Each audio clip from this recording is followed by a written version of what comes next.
छोटी सोच वाले लोग अनफॉर्चुनेटली मेरे आसपास थे।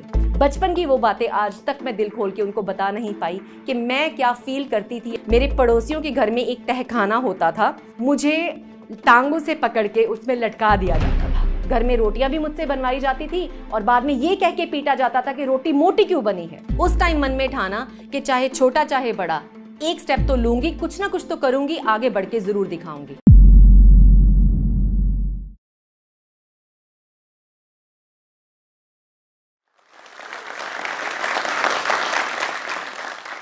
मेरा नाम है ममता सचदेवा। मैं मोगा पंजाब से हूँ। जो लोग मुझे जानते हैं, आपको पता है मैंने इंटरनेशनल एयरलाइन में 14 साल से ज़्यादा काम किया है एज अ कैबिन मैनेजर। आज मैं एक यूट्यूबर और एक इन्फ्लुएंसर हूँ। बहुत सारे लोग मेरे वीडियोस देखते हैं और बहुत ढेरों सारा प्यार देते हैं, लेकिन मेरी कुछ एक लाइफ की ऐसी सच्चाइयाँ हैं जो आज तक मैंने कभी किसी के साथ शेयर नहीं की हैं और आज मैं आपको अपनी इस जर्नी में अपने साथ लेके चलना चाहती हूँ। तो शुरुआत करते हैं। मैं पैदा हुई मोगा के छोटे से शहर में, जहां छोटी सोच वाले लोग अनफॉर्चुनेटली मेरे आसपास थे। मेरे परिवार में मेरे माँ बाप जब से मैंने आंखें खोली बहुत लड़ते झगड़ते थे। उनकी लड़ाई झगड़े इतने हद तक बढ़ जाते थे कि वो कभी कभी ये भूल जाते थे कि उनके 4 बच्चे भी हैं। उन 4 बच्चों में 3 बेटे थे और अनफॉर्चुनेटली मैं एक बेटी थी जिसको कभी इज्जत प्यार मोहब्बत कुछ मिला ही नहीं। हमेशा लोगों को ये कह के इंट्रोड्यूस कराया जाता था कि ये हमारे लिए लकी नहीं है। जब से ये हमारे घर में पैदा हुई है, हमारे घर में बहुत ही ग्रह जो क्लेश है वो रहता है, बहुत परेशानियां रहती हैं, हमारे बिजनेस जो है वो बंद हो गए हैं। तो हर चीज़ का जो घर में खराब हो रहा है उसका जो श्रेय है वो ममता सचदेवा के नाम पे चढ़ा दिया जाता था। बचपन से छोटी सी उम्र से ही एक छोटे से बच्चे का दिल भी इतना छोटा सा और मोम होता है, उसको बिल्कुल पिघला दिया जाता था ये कह के कि ये हमारे लिए लकी नहीं है, ये हमारे लिए कुछ लेकर नहीं आई है। आस पड़ोस वाले रिश्तेदार हर एक मुझे ताने मारते थे कि ये काली है, इसकी शादी है कभी नहीं होगी, ये आपके लिए कुछ नहीं है। बहन जी आप तो इतने गोरे हैं, ये काली है, ये तो आपकी बेटी लगती नहीं है। तो मेरी माँ इस चिढ़ से मुझे अपने साथ बाजार भी ले जाना पसंद नहीं करती थी। इसी से जुड़ा हुआ एक और इंसिडेंट मुझे याद आता है कि माँ बाप की फ्रस्ट्रेशन और लड़ाई झगड़ा इस हद तक बढ़ते थे कि वो अपना गुस्सा मुझ पर निकालने के लिए कभी कभी मेरी मदर अपने पड़ोसियों के घर, उनके घर में एक तहखाना होता था, उसमें मुझे मेरी टांगों से पकड़ के उल्टा लटका देती थी ये कह के कि ये हमें बहन जी बहुत तंग करती है। और क्योंकि वो पड़ोसन उनकी दोस्त थी और वो उन पे बिलीव करेगी क्योंकि वो एक माँ की बात को सुन रहे हैं, तो मेरी मदर उनको कहती थी ये बहुत तंग करती है। वो मुझे टांगों से पकड़ के उसमें लटका के रखते थे। मैं रोती थी और ये लोग बाहर हंस रहे होते थे। आज से कुछ दिन पहले जब मैं उनसे मिलने गई तो उन्होंने मुझे यही बात याद कराई हंसते हुए, तुझे याद है तू अपनी माँ को बड़ा तंग करती थी, तुझे हम लटकाते थे। जब हंसते हुए उन्होंने ये बात कही तो मेरा दिल फिर से टूट गया। मैं कहा देखिए बचपन की वो बातें आज तक मैं दिल खोल के उनको बता नहीं पाई कि मैं क्या फील करती थी एज अ बच्चा, जबकि मुझे मेरा कसूर भी नहीं पता होता था कि मैंने ऐसा किया क्या है, मेरा कसूर क्या है। छोटी सी उम्र से आपने मुझसे सारे घर के काम करवाए, रोटियां मैंने बेली, कपड़े मैंने धोए, बर्तन मैंने मांजे, पूरे घर का कारभार महज छोटी सी उम्र में इस बच्चे के ऊपर आपने डाल दिया। जब मैं स्कूल जाती थी मेरे हाथों पे आटा लगा होता था। स्कूल में भी टीचर मुझे पीटते थे, मारते थे क्योंकि मेरा स्कूल का होमवर्क पूरा नहीं होता था, क्योंकि मैं घर के कामों में ही इतनी बिजी रहती थी। घर में रोटियां भी मुझसे बनवाई जाती थी और बाद में ये कह के पीटा जाता था कि रोटी मोटी क्यों बनी है, जबकि किसी ने सिखाई नहीं। दाल में नमक ज्यादा क्यों डाला है, लेकिन क्या किसी ने मुझे यह सिखाया कि उस दाल में नमक डलना कितना है। आटा पतला क्यों गूंदा है, क्या कभी किसी ने मुझे बैठ के सिखाया कि आटा कैसे गूंदना है। सब कुछ मैंने खुद गलतियां कर करके सीखा। मार खाई दिन रात दिन रात दिन रात, माँ से बाप से, क्योंकि वो अपनी जिंदगी में ही इतने गुस्सा और परेशान थे। वो अपना गुस्सा और फ्रस्ट्रेशन किस पे निकालते, तो उन्होंने सारी की सारी फ्रस्ट्रेशन मेरे पे निकाली। अब इतना तो समझ आ गया था कि नरक में तो ऑलरेडी हूँ, इस नरक से खुद को निकालना तो खुद ही पड़ेगा क्योंकि कोई साथ देने वाला है नहीं। उस टाइम मन में ठाना कि चाहे छोटा चाहे बड़ा, एक स्टेप तो लूंगी, कुछ ना कुछ तो करूंगी, आगे बढ़ के जरूर दिखाऊंगी। मैंने एक जॉब ढूंढी। लोकली ही एक स्टूडियो खुल रहा था, वहां पे जॉब्स मुझे पता चला कि वो हायर कर रहे हैं।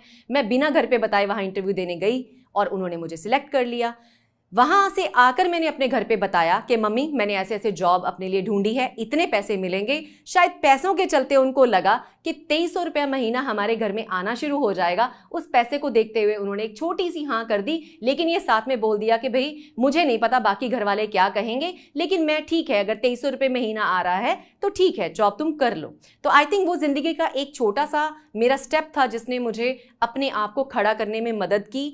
और वहाँ पे मुझे क्या चैलेंजेस फेस करने पड़े, मेरे भाई जो बहुत नशा करते थे आए दिन उस स्टूडियो के बाहर आके खड़े हो जाते थे, मुझसे पैसा मांगते थे शराब पीने के लिए, नशा करने के लिए, जो मैं नहीं देना चाहती थी और मुझे मना करना पड़ता था, जिसके चलते वो पूरे शहर में मेरा नाम खराब करते थे। मोगा में रह के मुझे ये समझ आ गया था कि यहाँ से अचीव करना मुश्किल है क्योंकि छोटा शहर है। मुझे पता चला कि लुधियाना में एक वैकेंसी कहीं पे खाली है, वहाँ पे मुझे पार्ट टाइम जॉब मिल सकती है। और वहीं पे ही अखबार में मैंने एक दिन आर्टिकल देखा कैबिन क्रू ट्रेनिंग के बारे में। तो मुझे लगा ये कैबिन क्रू होता क्या है, थोड़ा उस पर रिसर्च करना शुरू किया, लोगों से बातचीत करनी शुरू की। फिर मुझे पता चला कि कैबिन क्रू एक जॉब होती है जो एयरलाइंस में क्रू सर्व करते हैं। उसके बारे में थोड़ा समझने के बाद मेरा मन किया कि मैं लुधियाना में जाके उसमें एडमिशन ले लूँ, लेकिन मेरी जेब में पैसे नहीं थे। तो मैं पैसे कहाँ से लाती? तो मैंने कुछ महीने जॉब करके मोगा में, उसके बाद मैं चोरी चोरी कभी कभी लुधियाना में भी इनके स्टूडियो में काम करने चली जाती थी, क्योंकि वहाँ पे जाने का और आने का मुझे थोड़ा सा एक्स्ट्रा पैसा मिलता था।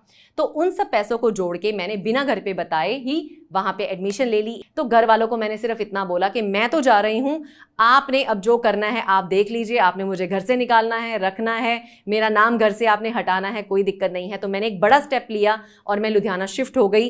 एज अ पीजी गेस्ट मैंने वहाँ पे अपनी एक नई जिंदगी शुरू की। मैं सुबह से रात तक काम करती थी, खाना खाने के ज़्यादा पैसे नहीं होते थे। जॉब से जो सैलरी आती थी वो मेरी बहुत सारा पैसा मेरी फीसिस में चला जाता था, और उसके अलावा खाने पे मुझे लगता था कि खर्च करने की ज़रूरत नहीं है, ये पैसे मेरे काम आएंगे। और उस चलते मैं बहुत ज़्यादा बीमार हो गई थी लुधियाना में। लेकिन रिकवर होने के बाद मैंने कसम खाई कि ये तो मैंने हासिल करके ही रहना है, कि इस जॉब को मैंने पाना ही पाना है। तो मैंने जितनी भी तैयारी मेरे से हो पाई उससे बढ़ चढ़ के मैंने तैयारी की, और महज 3 महीनों में ही मुझे एक इंटरव्यू के लिए कॉल आया दिल्ली से। और दिल्ली जाना, कपड़े तैयार करना, जूते कहाँ से आएंगे, मेकअप कहाँ से खरीदूंगी, कुछ नहीं पता, लेकिन पता है कि ये मेरी मंजिल है, इसको मैंने हासिल करना है। अपने मन को पक्का किया, जैसे तैसे लोगों से कपड़े मांग के, जूते मांग के, कुछ खरीदा, कुछ लोगों से उधार मांगा, ले करके मैंने अपनी पूरी तैयारी खींची। ट्रेन पे मैं दिल्ली तक गई, वहाँ पे मैंने इंटरव्यू दी और 8 घंटे मेरा इंटरव्यू चला। हाई इन कॉन्फिडेंस, और एक छोटी सी मुरझाई हुई लड़की थी उन हज़ारों लोगों के बीच में जिनके पास इतना सारा ढेरों एक्सपीरियंस था एयरलाइंस का। कोई कह रहा था उसने सहारा एयरलाइन में काम किया है, कोई कह रहा था उसने किसी एयरलाइन में काम किया है। और जब लोगों ने मुझसे पूछा वहाँ पे बैठे हुए कि तुमने कहाँ पे काम किया है, तो मेरे पास कोई जवाब नहीं था। मेरे पास जवाब इतना था कि बस हाई इन कॉन्फिडेंस और कुछ पाने की जो मेरी इच्छा थी वो बहुत मजबूत थी, जिसने मुझे इस मुकाम तक पहुँचाया कि मेरी सिलेक्शन हो गई। और फाइनली 9 जनवरी को 2005 में मैं अबू धाबी में लैंड कर गई, और मुझे मेरी यूनिफॉर्म कुछ दिनों में मिल गई। 1.5 महीने की तपस्या और ट्रेनिंग के बाद मैंने वो हासिल कर लिया, जिसे हासिल करने के लिए मैंने इतनी मेहनत की। तो एयरलाइन में सिलेक्शन हो गई, विंग्स मिल गए, लेकिन हो क्या रहा था? पंजाबी हिंदी स्कूल में पढ़ाई की है सारी ज़िंदगी, अंग्रेज़ी तो कभी बोली नहीं थी, सारी की सारी ट्रेनिंग होती थी अंग्रेज़ी में। तो अंग्रेज़ी में जब वो पढ़ाते थे तो मैं समझ ही नहीं आता था कि क्या पढ़ा रहे हैं। और एग्ज़ाम होते थे रोज़, तो घर आती थी जब वापस शाम को ट्रेनिंग ख़त्म करके, तो इतने आंसू बहाती थी, रोती थी, बहुत मुश्किल था, नहीं होगा तेरे से, नहीं होगा। लेकिन मन से एक आवाज़ आती थी, नहीं, तू करने ही आई है, तो अचीव करेगी, तो इसको पास करके दिखाएगी। क्योंकि अगर मैं वहाँ पे फेल हो जाती तो शायद वो मुझे जॉब से कैंसिल करके वापस भेज देते। लेकिन मैंने उस ट्रेनिंग को फ्लाइंग कलर्स के साथ पास किया, अच्छे मार्क्स में। और जिस दिन मुझे मेरे विंग्स मिले, मेरी यूनिफॉर्म मिली, और जिस दिन मैंने पहली फ्लाइट की, मेरी ज़िंदगी में मुझे लगा कि मैं आसमान में उड़ रही हूँ। अब तो ज़िंदगी में खुशियाँ ही खुशियाँ थी। नई नई कंट्रीज़ देख रही थी, नए नए लोगों से मिल रही थी, नई नई चीज़ें एक्सप्लोर कर रही थी, दुनिया में कहीं जाती थी, अच्छी अच्छी शॉपिंग करती थी। उसी पे सोने पे सुहागा हो गया। कुछ सालों के बाद ही कंपनी ने रिकॉग्नाइज़ किया कि ये बहुत अच्छा काम करती है, इसका जज्बा बहुत अच्छा है, मेरी फाइल बहुत अच्छी थी। महज 3 सालों में ही मैं कंपनी में सबसे टॉप पोजीशन, जो कि कैबिन मैनेजर पोजीशन है, मैं उस पर भी पहुंच गई। जबकि मेरी खुशी की सीमा नहीं थी। पंजाबी हिंदी स्कूल में पढ़ने वाली लड़की फ्लाइट की कर्ता धर्ता बन जाए, ये मेरे लिए बहुत ही गर्व की बात थी, और आज भी है। लेकिन फिर एक दिन आया जब हम सबके सामने एक और चीज़ आई, जिसका नाम है कोरोना, जिसने बहुत सारे लोगों की ज़िंदगियों को तहस नहस कर दिया। बहुत सारे परिवार के लोग उनसे बिछड़ गए और मुझसे तो मेरी ज़िंदगी ही छिन गई। मेरी ज़िंदगी थी मेरी वो नौकरी, और मुझे भी लेटर आया कि ममता हमें अब आपकी ज़रूरत नहीं है, कोरोना काल के दौरान फ़्लाइटें नहीं जा रही हैं, तो हम आप लोगों को नहीं रख सकते। उस टाइम ऐसा लगा कि जैसे शरीर से किसी ने मेरी रूह को अंदर से निकाल दिया। मुझे समझ नहीं आया कि मैं कहाँ जाऊँ, किससे बात करूँ। उस टाइम मैं इंडिया में स्टक थी 6 महीने के लिए, एयरपोर्ट बंद था, कहीं नहीं भाग सकती थी, किसी से बात नहीं कर सकती थी, लेकिन इसको भी फेस करना था। कहते हैं ना, सफलता मिलती है, खुशियाँ आती हैं, सब टेम्परेरी होती हैं। कभी ना कभी ज़िंदगी में फिर से आपको उस स्ट्रगल से गुजरना पड़ता है, जिससे मैं उस टाइम पे मुझे लगा कि गुजर रही हूँ। नौकरी अब फिर से चली गई, फिर से आ गई उसी जगह पे जहाँ से शुरुआत की थी। यस, इस टाइम पे थोड़े पैसे थे जेब में, एक रुतबा था, एक नाम था, लेकिन लगा कि जॉब तो चली गई है, लेकिन अभी यहाँ खड़े नहीं होना, अब तुम गिर गई हो, दोबारा से अपने आप को खड़ा करो। तो मुझे लगा क्यों ना मैं कुछ ऐसा करूं जिससे कि मैं अपने आप को दोबारा उसी रुतबे पे खड़ा हुआ पाऊं जहां से मैंने स्टेप डाउन किया है अभी कोरोना के चलते। तो मैं पहले यूट्यूबिंग करती थी, मैं यूट्यूबर थी, इन्फ्लुएंसर थी, उसको मैं शौक से करती थी। लोगों को जॉब्स भी मिली मेरे चैनल के थ्रू, लेकिन मैंने इस चीज़ को फिर थोड़ा सा और सीरियस लिया, इसमें और एफर्ट्स डाले।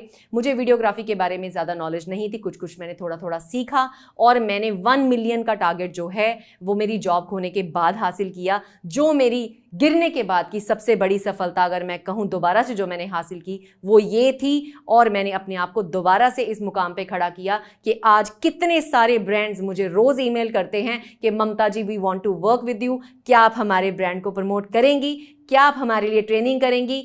तो आज मैंने अगर एक चीज़ को खोया है तो दूसरी चीज़ को पाके भी दिखाया है। आज भी कहीं ना कहीं एयरलाइन वालों को टैग किया जाता है कि cabin crew is like a bedsheet, ये किसी के साथ भी सो जाती हैं, कैबिन क्रू प्रोफेशन अच्छा नहीं है, ये तरह तरह के होटलों में जाके रुकती हैं, तरह तरह के लोगों से मिलती हैं, हमारा नाम बहुत ख़राब किया जाता है। आज मैं खड़ी हूँ आपके सामने अपना सिर ऊपर करके कि ये ममता सचदेवा आज एक बेटी, एक बहू, एक माँ, एक किसी की पत्नी और एक सोशल पर्सन होने का अपना जो फ़र्ज़ है वो खुशी खुशी जो है वो निभा रही है। अपनी लाइफ के रचयिता हम खुद होते हैं, खुद हम अपनी लाइफ को डिज़ाइन करते हैं और आगे बढ़ते हैं। अगर हम खुद पे ही बिलीव नहीं करते तो कोई दूसरा हम पे बिलीव नहीं करता।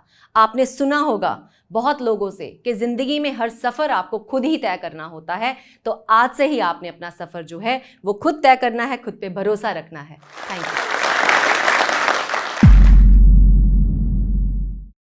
It is said that when you educate a woman, you educate an entire generation. नारी सशक्तिकरण पर ये पंक्तियाँ हमारे दिल को जोश और हिम्मत से भर देती हैं। ऐसी ही हिम्मत भरी कहानी अभी हमने सुनी जोश टॉक्स पर, और हमें उससे काफ़ी प्रेरणा भी मिली। ऐसी ही कहानी है लक्ष्मी जी की, जिन्होंने CS करके बड़े शहर में वो आए जॉब का सपना लेके, पर उन्हें यहाँ जॉब नहीं मिल पाई। पर उन्होंने हिम्मत नहीं हारी, जोश के साथ उन्होंने कम्युनिकेशन स्किल्स पर काम किया और आज एक बड़ी कंपनी में वो काम कर रही हैं। आज की महिला दुनिया के साथ कदम से कदम मिला रही है, चाहे कितनी भी मुश्किलें आए, कितनी भी प्रॉब्लम्स आए, अब हमें उड़ने से कोई नहीं रोक सकता। हाँ, अगर कुछ रोक सकता है तो वो है सही स्किल का ना होना, लेकिन अब जोश के साथ हमें कोई डर नहीं। लक्ष्मी जी की ही तरह कई स्टूडेंट्स जैसे कि वैशाली जी, नीला, प्रणाली, आरती और उषा जी ने मिलके जोश स्किल्स के साथ विभिन्न स्किल्स जैसे कि spoken English, communication skills, personality development, finance, business building सीख कर आज अपनी अलग पहचान बनाई है। अब स्पोकन इंग्लिश की ही बात कर लेते हैं। यहाँ पे आप लाखों स्टूडेंट्स के साथ डेली बोलने की प्रैक्टिस कर सकते हैं to become fluent in English communication, एक सेफ स्मूथ एक्सपीरियंस और जोश के विश्वास के साथ। Every powerful woman has one thing in their heart, and that is Josh. Now you can also become successful by keeping Josh in your heart and in your phone. आज ही अपने जैसे लाखों स्टूडेंट के साथ भारत के number 1 spoken English learning app जोश skills app के साथ अपनी इंग्लिश लर्निंग जर्नी शुरू करें। जोश टॉक्स अब Spotify एक्सक्लूसिव पॉडकास्ट है, जिसके साथ जोश टॉक्स की सभी कहानियां ऑडियो फॉर्मेट में अपलोड होंगी केवल Spotify पर। और हाँ, अगर आपको ये वीडियो अच्छी लगी तो आप जोश टॉक्स पॉडकास्ट को फॉलो कर सकते हैं और सुन सकते हैं ऐसी कई प्रेरणादायक कहानियां सिर्फ Spotify पर।